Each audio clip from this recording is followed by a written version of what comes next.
Welcome to the Leaderish Podcast, leadership lessons straight up, with your hosts, Dr. Jen and Regina. Hey, Jen. How's it going? Hey, Regina. It's great. How are you? I am fabulous. As always, it's a great day. It's sunny, a little chilly, but I'm feeling great. Me too. It's Friday, as always, when we record.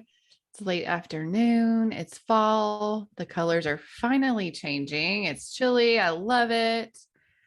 And it's been a couple weeks, or a few, maybe a month, 2 months. I don't know. It's been busy. So I'm very much looking forward to the weekend. I do have a quick funny for you that Tom had discovered that I drank the cooking wine shortly after we filmed the segment for our last episode. Really? He sure did. It's like, where's my cooking wine? And he did not listen to the podcast. He just Clearly. Although it may have been released after he noticed. got it. But still, he was like, I thought you hated this. I was like, well, it's not, Pinot Grigio is not my favorite, but I did what I had to do for the podcast. It's true. You did take one for the team because, well, I mean, your Sonoma wine hadn't come in yet. Exactly. And hey, we have to be straight up. So I did what I needed to. That's right. Do you have any of that wine left that came from California? So yes, I have all of it. I have not had any of it yet. I have not popped a single bottle yet. Some of it actually hasn't. There's like 2 bottles that haven't come in yet. But I have, let's see, 2 bottles of champagne, some Tempranillo, some Cabernet downstairs. So yes, I haven't had a sip yet. Wow. That's impressive. I think all of my bottles would be gone by now. I'm trying. I feel like once I pop one of them, they're all going to disappear pretty quickly after that. So I'm like waiting. Okay. Well, special occasion. Yeah. We'll see. Yeah. Just find that special occasion. I'm not sure I'd be sharing those bottles of wine with anyone, though. I'm just saying I'm kind of selfish. I kind of am too, about things that like I've wanted to go there forever. You know, I picked out the few that I really wanted. So like, yeah. Yes. It's kind of like Reese's peanut butter cups. I hide them from my family. I definitely, if I have something I'm really excited about, I'll do the same thing. Like, I'm going to take a bite of it tonight. I mean, a Reese's cup. No, I'm just going to eat the whole thing. Oh, but if there's something like, I'm like, oh, I'm going to eat a little bit of it. And then I'm going to put it in its little hiding spot. Then I'm going to eat a little bit of it another night. I am very famous for, I typically don't eat dessert for lunch. Like most people probably don't, but you know, if we have like work lunches or offsites or whatever, usually there's a cookie or a brownie. So I will not eat mine and I will like put it in my bag and think, oh, I'm going to eat it later. But I always forget that I put it in my purse. And then it's always a hilarious surprise. And I'm like, oh my God, a cookie or a brownie. Tom and I were at a restaurant recently and I had been to an offsite, I think the day before or maybe that day, but I had a really good brownie that was in my like lunchbox. I put it in my purse. I'm like, oh, I'm going to eat this tonight. It's going to be great. And then we were at the restaurant and they asked if we wanted dessert. I was like, I think I actually do want dessert. And Tom's like, oh, do you really want dessert? And I was like, my eyes lit up and I was like, I completely forgot I have a purse brownie. Yes. It's awesome. So I went home and ate my purse brownie happily and didn't share it with Tom. Yeah, he doesn't deserve purse brownie. No. I'm sorry. Purse cookie, maybe. Not purse brownie. No way. I feel like we've had this exact purse brownie conversation. Have we? At some point in our life. I don't know. Maybe it's one of those deja vu things, but I'm like, I have like the whole imagery in my head. That's I don't funny. know. Maybe I mentioned it on a podcast after I ate it. I don't think so. But maybe, yeah. I feel like this was years ago, not podcast material. Oh man. Well, we do have some exciting stuff to talk about today, but before, it's my favorite segment always. the drink of the day. So my friend, what is in your cup this lovely Friday afternoon? Well, I've got 2 cups. Oh. And we got to spend some time this morning together. We did. Over coffee, and you had remarked about how much coffee I drink. Please tell me you're not still drinking coffee. I still have coffee left. Okay. Left from this morning? Yeah, it's in a Yeti, so it's still warm. So I have been kind of so that was my car cup, not the cup that I had, the cups that I had this morning with you. This is my car cup. And so I found myself on a meeting this afternoon, and like at 1:30, I'm still drinking coffee. And I'm like, oh my gosh, Regina, you've got to stop drinking coffee. So I have that sitting next to me, but also I have some electrolytes today. I don't know. I just hadn't had any water. I drank too much coffee. So I really decided that I needed to go with the electrolytes. So what electrolytes do you use? It's called Squinchers. Oh, okay. So, and I've had the liquid IV. That's a we did talk about that for me. Yeah. My neighbor gave me some of that. But then she also gave me some Squinchers. And so I ordered some on Amazon. And what she told me is that our fire department here, after a fire, all of their firefighters drink Squinchers to replace their electrolytes. And I was like, oh, okay. And it's no calories, it's, filled with aspartame or what have you. Wonder if it's cheaper than liquid IV. Yes. Okay. Sold. Done. Yes. Squinchers. Thank you. Squinchers, lots of different flavors. And then my son decided he wanted the grape. So we have grape right now. Oh, I love grape. Mm-hmm. Good to know. So what's in your cup? Please tell me it's something delicious. Hold on. I'm pulling up Amazon so I can order Squinchers. Okay. But Jen, we're in the middle of a podcast. I know. You can't order Squinchers right now. I'm so sorry for all of you listening. I will forget. So I'm just simply typing it in. Squincher electrolyte. There we go. Okay. Now it's on my screen. So I'm done. In previous space or previous world, you would write something down, but I've gotten away. I'm not going to write it down. I'm just going to add it to my Amazon cart and then we're done. It's a very good best practice. Thank you. Maybe not while recording, but so in my glass today, I have the fancy glass. You are fancy. And I knew it. I mean, fancy means stemmed, FYI.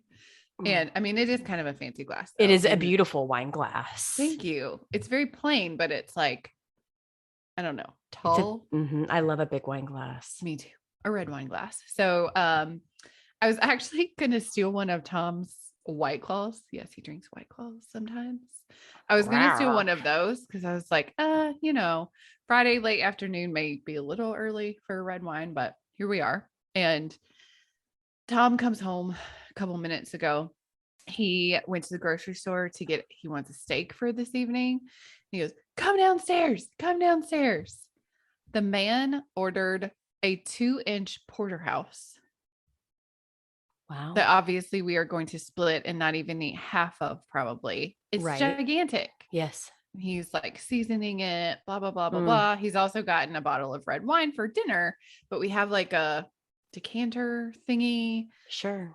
And so he's like, can you drink the rest of this red wine so I can like put this wine for tonight in the decanter? I'm like, well, the things you do for your husband. I mean, you are kind and gracious to help him. I know.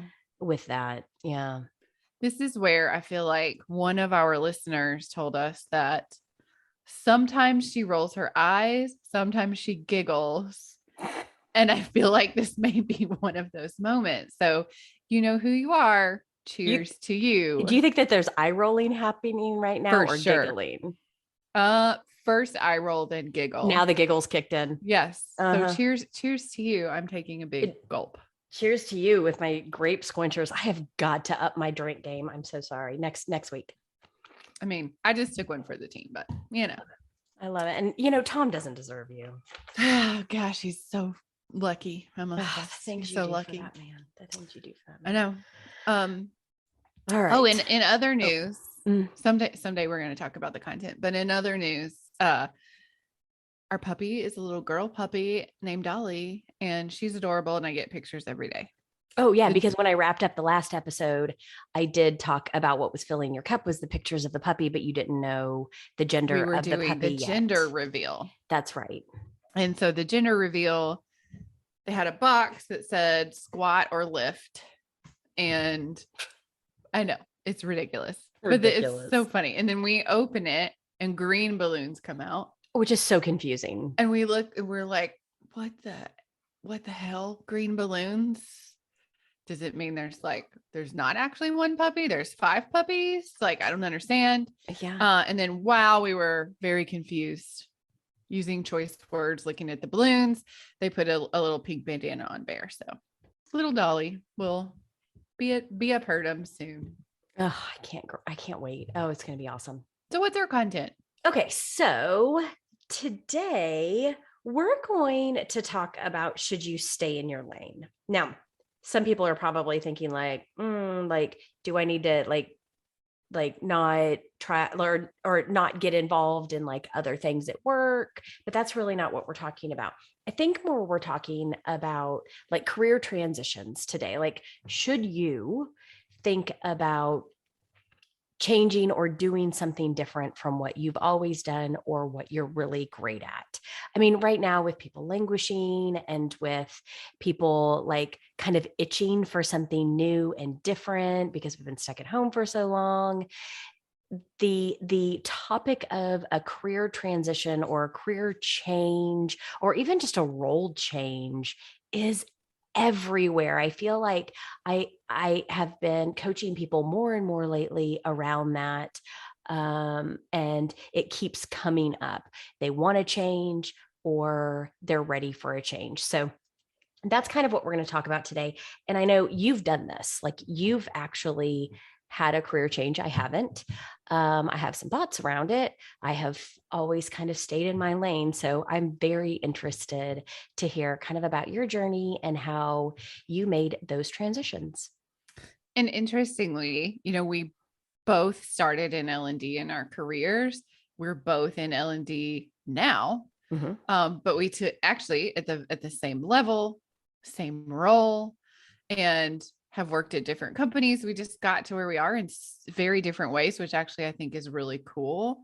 And so I think we can talk about not even career transition, but just like you said, sometimes taking different roles just to get to where you want to go, even if that's a lateral first or whatever.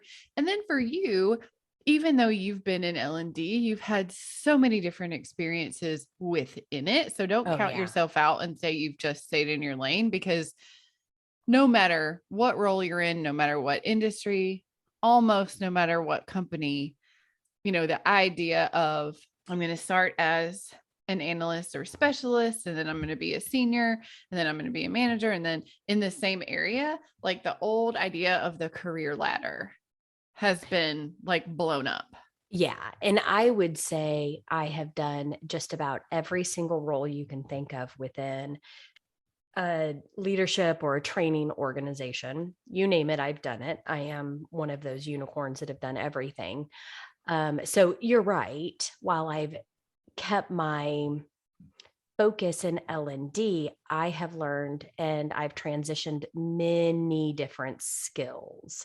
So that's very helpful. Thank you for that, Jen. Sure, it's true. And there's also like, we're certainly not saying you should do this or you have to do this, because there's certainly people and industries. Engineering is one that I kind of think of, not always. I don't want to like generalize, but like technology, like some more specialized roles where, you may want to stay in that area forever. Even there, you can work on different kinds of things and get different experiences. But for me, I started out as a training specialist, which is what many, many people start out as in the learning and development space. Yep. And then I think I was a learning program manager. So then I ran a few programs that I owned. Then I was more leadership development. Yep. At some point in there, I took an accounting role that was, I know. This was a very short stint, but my first training manager said, You don't have to be an expert in the content. You can train anything, which is very true. You almost can train anything. I mean, I'm not going to go train somebody on surgery. Dr. Death did. Can't wait to watch it. Can't wait. I know. It's on my list. Please continue. But you can train anything, but you may want to enjoy it. You may want to make sure that you enjoy the content. So I was a financial systems trainer for 1 year and 4 months. And that 1 year and 4 months was so painful. That is the example of me taking a role for the company I wanted to work at, for a paycheck, for a corner office, downtown, all of those things that 27, 28, 29-year-old me wanted. And then I was miserable every single day. Imagine me or you or anyone standing in a dark training room, training accountants on like the general ledger system. And if you are an accountant and you are listening, you are an amazing human. I mean, but your general ledger system, not fun. Yes. No shade thrown to accountants at all. They are wonderful. We need them. I support them. Amen, all day, sister. every day, actually. Yes, you do. However, I don't want to train accounting systems, which is what I learned. Like, oh my God, this is my job, which really helped me figure out my passion. So moral of that story is, if you make a career transition and it ends up being a bad fit, yes, I was miserable. I still learned a lot from it. And it actually helped me learn what I am passionate about, which is leadership development. Because I didn't realize that until I had an experience that I didn't want. That's very true. And then I went back. That's why I went back and got my doctorate, because I was in leadership development, because I was so unpassionate about financial systems that I was like way overzealous now in leadership development. And I didn't know that before. So went back to leadership development at a different company, did that for maybe a couple years. Yeah. And then I was working really closely with HR business partners, and I had so much fun. Like, I would implement the programs, like the leadership development programs. But what I really started to love is really working with the HR business partners and digging in with the leaders on an individual basis to solve challenges, to build people, to grow people's careers, the whole process behind it, the consulting aspect. So I really started to love that. And then I simply just, I had done L&D for quite a while. I approached the leader of HR business partners and just said, hey, I have no idea if you think that I would be a fit for this, but I would love at some point to shadow or to try something out. Interestingly, the leader said, actually, I was thinking about you for potentially a role. And I think it's just natural because I was loving the work that I was doing with this person's team. Yeah. And so it was a natural shift, and I loved the work. Then at some point in that tenure, we were building an employee relations shared services organization. And I was asked to stand that up from a process standpoint. And I was like, who thinks I'm qualified for this? This is concerning. However, I just said yes. Like, this is 180 from leadership development. Right. But this is an exciting opportunity to build something, and I'm going to take it. Yeah. So I would say to anyone listening, a lot, and because you and I talk to leaders all the time and hear a lot of career journeys and growth stories, and most of the ones that I hear, either they kind of knew what they wanted to do and they advocated for themselves, kind of like I sort of did with the HRBP role, or they said yes to an opportunity. Now, I'm not saying if somebody asked me today if I wanted to train accounting systems, I would say no. I would not say yes to that opportunity, but say yes to the opportunities that are in front of you. And I will say, for me, those experiences, both as an HR business partner and as leading an employee relations team or space, it has made me be a better learning and development and leadership development professional, because I understand all sides of it. I understand when you don't help someone grow and when you don't prepare somebody, the things that can happen that can wind up in employee relations. Mm-hmm. And I also understand from the HR business partner lens, those that are digging in, you know, what kinds of programs are going to work, and just probably more than I can even articulate, how that's helped me as well. When I came to this company, I actually came as an HR business partner and then did that for 2 years and then moved into the leadership development space. I love it. I'm here, but I have taken a super roundabout way to get to where I am, and am super thankful for it as well. And who knows what I'll be doing in 5 years.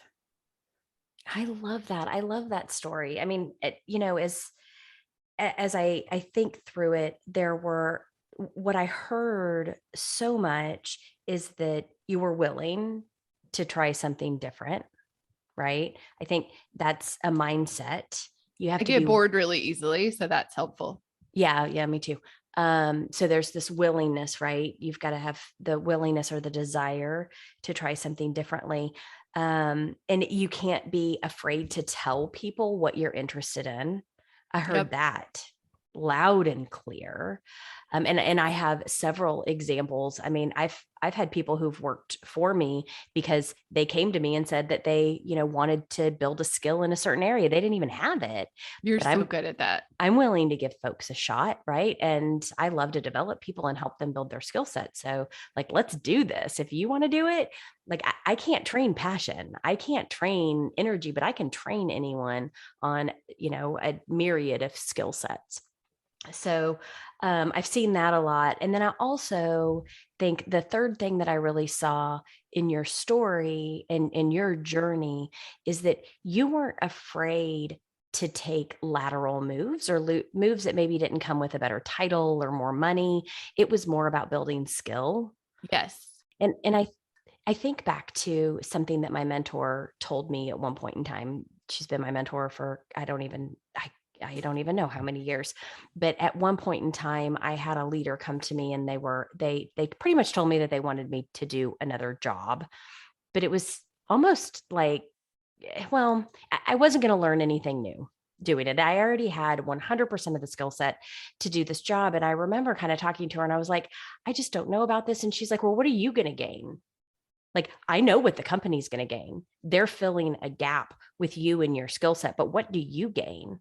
What skills, what skills are you going to increase? Is your pay going to increase? Are you going to get a better title? And I'm like, no. What a great mentor. No. And she's like, why would you even consider this then? There's nothing in it for you. And I'm like, whoa. And so what I loved about your story is you gained skill sets at each time you moved roles. Interestingly, I knew that I've moved laterally a couple of times. I don't know that I realized how many times I've moved laterally before, this position, but it was 1, 2, 3, probably 4 or 5 times. Totally different worlds. But it's just like, okay, what's the next thing? I want to learn this. I want to learn this. I want to do that. Yeah. Or just, yes, I'll take the opportunity because I'm excited to learn a whole new world. That excites me. Right. There's an element of fear of like, what the hell am I doing as well? But if you have the right support, yeah, it's so you're helpful. Good. Right. And I think another thing that I started to learn before I really started on the journey of taking new opportunities is when I started looking at senior leaders of where I might want to be someday, they all had varied experience. Before that, I thought of, and I was probably 30. I thought of my career as a ladder. Take the next step up, take the next step up. But then when I started to work with like our COO, the VP of L&D, all these different people at a previous company, I realized, oh, it's a more of a scaffolding. She used to call it a career lattice. Oh, I like that too. Which is very true. Yeah. Like you know, where do you want to be eventually? And I actually had a very great VP of operations that once shared with someone a reverse resume. And hey, if you know where you want to be in 15 years, like let's just say that I'm starting out in operations, I'm a senior analyst, and I want to be a VP of operations or something someday. What experiences do I have now? And what experiences and things do I need to get there? And even if, like, let's just say it's large team management, I don't have to do that in operations. I can do that anywhere. That's right. What if it is finance? So I go work in finance for a little bit so that when I'm an ops leader someday, I really understand my P&L. Right. It's all that varied experience. So, and I think it is so important to start young. Yes. Like, and I see a lot of folks, especially today, and I think that kind of goes back to the languishing of people looking for the next promotion and wanting to climb that ladder, just like you wanted to do, right? Yep. But I think once you switch your brain and say, okay, I need to stay at this level and get lots of skills, then that's very helpful. And I think about, you said you started off as a trainer. So did I. I trained call center. I trained sales. I've never sold a thing in my life. I mean, exactly. Well, I waited tables. So really I was a salesperson every day. Would you like the dessert special? No, it's if they have children, would you like mozzarella cheese sticks? Got it. That's a win. That is a winning choice. Always. So then I did sales. At one point in time, I trained techs how to repair cell phones. I didn't know that. Yes. Wow. And then I found a love for leadership. But then I got out of training, and you're just like you, I started doing more program management. And then I actually started doing e-learning development. That's crazy. I was designing e-learning. In fact, I think an old company, I think you can still go onto their LMS and hear me on a lot of their training courses. My first company, I still get texts from from friends that I used to work with, where my 25-year-old or 27-year-old self is still in some of their training pictures and videos and all sorts of things. I'm like, man, get some updated shit. Right. I also led the LMS team, the learning management team. So I did like the technical side of L&D. So when you say, gosh, Regina, but you've done a lot of things in L&D. You have. You're right. I've done like everything that you can do. And just like you, the majority of those were lateral moves. I mean, there's only so many promotions you get in your life. That's it. Like I was a trainer, and then I think I was like a senior trainer. And then I went into like the more program management side, which was kind of like a entry-level manager position, and did several roles there, and then started doing more leadership development. And I think I finally got a promotion to like a senior manager role, and then just recently got my director. So like there's only been a few promotions, but there have been a ton of roles. Like, I think it's amazing. Like I have been an administrator, or I've had admin rights in an LMS, but I've never set one up. I've never done that. I've never managed one. I have very limited experience with like Articulate or like Storyline, whatever software for so e-learning. I know you are, because I'm not anymore. I don't know. You still carry the skill forward for sure. Yeah, but the technology's changed so much and I haven't kept up on it, but I would love to get in and do some of that. I just don't have time. look at where all of that experience puts you today from an L&D standpoint of looking at, like, you could lead an entire L&D organization someday because you have all of that experience. Right. You understand all of it. I don't. That's right. We bring totally different sides. Like, I totally understand the HR business partner, employee relations, that kind of thing. Yep. You totally understand like how to mobilize a sales force with training. Like, you Yes. understand all of that. And so I guess the message is we're in the same role. And we got here in two totally different ways. How crazy is that? It's awesome. And I hope that's the message that people are hearing is Yeah. you have no idea. Even for me, sometimes some of the most frustrating work experiences and projects that I've had have taught me the most to like carry forward into a career that I find myself like drawing from. Yep. And I'm like, man, that was a hellish 9 months on that project, but I pull from it an awful lot. That's right. I know. Yeah. Yeah. There is a lot of that. So as we think about like our paths and stuff like that, what would be like one thing that we should recommend to folks listening? I think for me, it would be the balance of advocate for your career, but be open-minded to where you're going and how you're going to get there. I love that open-mindedness. Don't knock anything. Like, if you want to be the VP of L&D or operations or HR or whatever someday, don't count out an experience, a project, a role, because it's not directly aligned to it, because that varied experience is actually what sets you apart, because everybody has the experience you think you need, you know? That's right. What about you? I would say, like, I think the thing that really impacted me was when you said, I thought of my career as a ladder, and then I started thinking about how I got here. Like, I've had like maybe 4 or 5 promotions in my life, but I've had like 12 roles. I mean, heck, at our current company, I've had 3 different roles, right? Yeah. And so thinking about your career as that lattice, and like you said, finding the skills that you can learn and really thinking through, what can I learn by doing this? No job is permanent. I think that's the other thing that I heard too.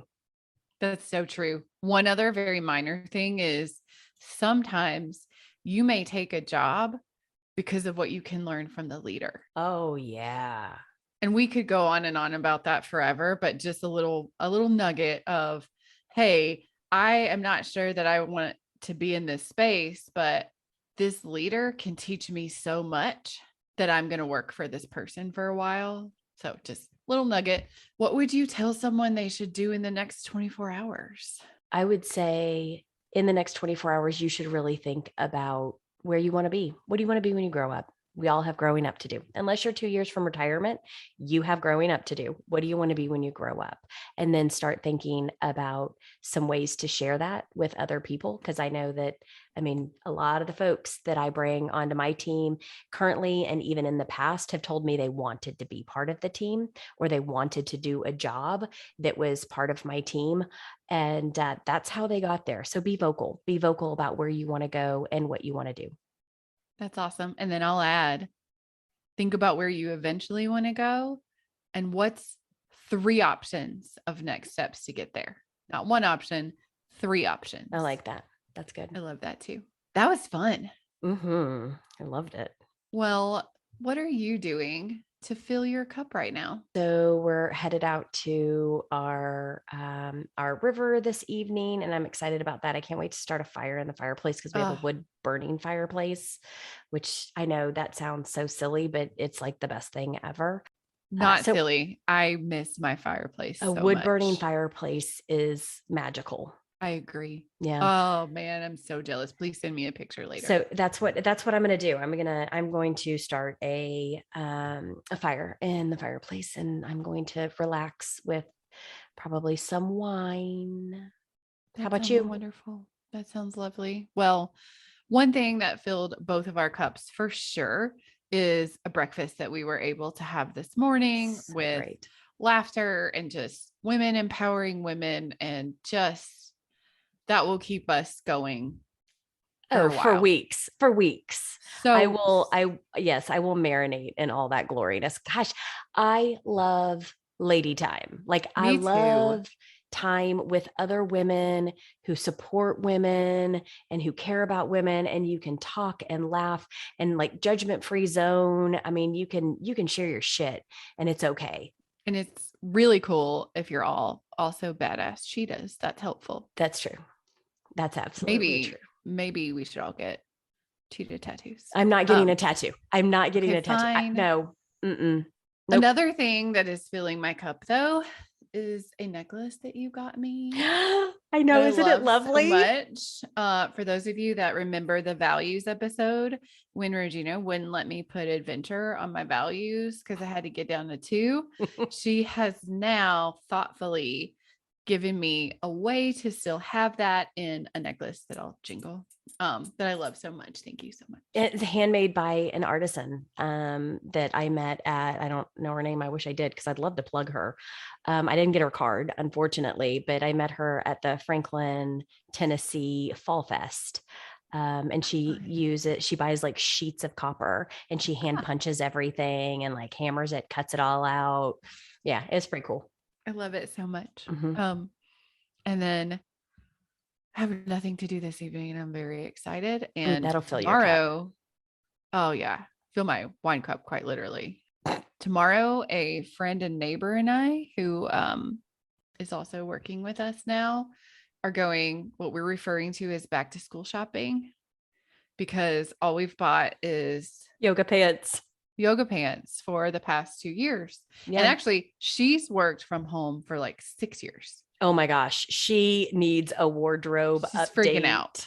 Yeah. She's flipping out. And well, I have 2 pairs of jeans. So I definitely have to go back to school shopping very soon. So that's what we're doing tomorrow. And I haven't been shopping since Christmas of 2019. So, oh my gosh. So exciting. Maybe different sizes. Nah. Who cares? You look wonderful. All right, Jen, tell them how they can contact us. You can find us on Instagram and Facebook at Leaderish Podcast. You can email us at leaderishpodcast@gmail.com, on LinkedIn at leaderishpodcast.com, on LinkedIn at Leaderish Podcast as well. And someone on the notes here has put in all caps, please leave us a review on Apple Podcasts. It does help us get noticed. We do actually have a goal to at some point be on New and Noteworthy. We've been doing this since March, which is amazing. But we could still make it to New and Noteworthy. So we would love to have that review. And what shall we cheers to? I always decide. So you're going to decide this time. Oh, yay. I'm so excited. Well, last episode I did get to decide since Walter kicked you off. Oh, yeah. I forgot. Which was kind of fun because I had to wrap up the whole thing by myself and I did a really terrible job. But anyway, we're so much better together. Let's just say that. Okay. So cheers to career journeys that look more like a scaffolding or a lattice and less like a ladder. Cheers. Oh, cheers to that.